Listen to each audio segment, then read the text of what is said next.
In a small village tucked between gentle hills, children would often gaze at the sky, mesmerized by the drifting clouds. But no one knew that high above, in the secret realm of the clouds, lived Pip, the cloud painter, a little being who painted the shapes of clouds every day, turning them into dragons, castles, and magical creatures for the children below. Pip's brushes were made of sunlight and starlight, and with every stroke he sprinkled colors into the sky.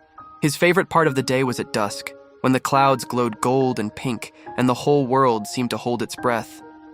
One morning, Pip noticed something strange. The clouds were dull, gray, and heavy. They hung low, refusing to move, and no colors sparkled in the sky. "Oh no," Pip whispered. "The rainbow spring must be blocked. Without it, the clouds cannot be painted, and the world will forget how to dream." Determined to save the sky, Pip packed his tiny satchel with brushes, sunlight dust, and a little jar of moonlight. He soared through the misty cloud lanes, searching for the source of the blockage. Soon, he reached the foggy veil, where a thick mist swirled unnaturally. From within the haze came a soft, trembling voice. I'm lost," it said. Pip peered closely and saw a small fog sprite, shivering and tangled in the mist. "Don't worry," Pip said gently. "I'll help you." He sprinkled starlight dust, which cleared the mist around the sprite. "Thank you," the sprite whispered. "I was captured by the shadow breeze. It wants to keep the rainbow spring hidden." Pip nodded. "Then we'll go together." With the fog sprite floating beside him, Pip journeyed to the rainbow spring, a hidden waterfall that poured colors into the sky.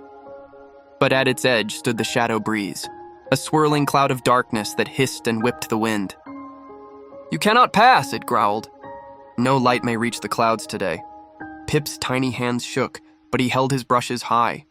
He dipped them into sunlight and moonlight, swirling them in patterns, painting golden dragons that stretched across the clouds. The shadow breeze roared and swirled, trying to scatter the colors. The fog sprite flitted forward, adding bursts of silver mist that twisted the shadows away. Pip's courage grew. With one final sweep, he painted a rainbow bridge, pouring every bit of color into the clouds. The shadow breeze shrieked, then dissolved into a whisper, unable to withstand the brilliance of painted clouds. Soon as the clouds floated freely again, golden, pink, and sparkling with silver starlight. Children below gasped in delight, pointing to dragons and castles drifting above them. Pip twirled and laughed, knowing the world's imagination was safe once more. "Thank you," whispered the fog sprite. "The sky is beautiful again thanks to your courage." Pip waved and climbed higher, sprinkling a little extra starlight over the villages below. Every child who looked up would see shapes of dreams, castles, and creatures, and remember that magic was real if you just believed. That night, as Pip rested on a soft cloud, he whispered to the stars, "Dreams are safe, and colors will always find their way."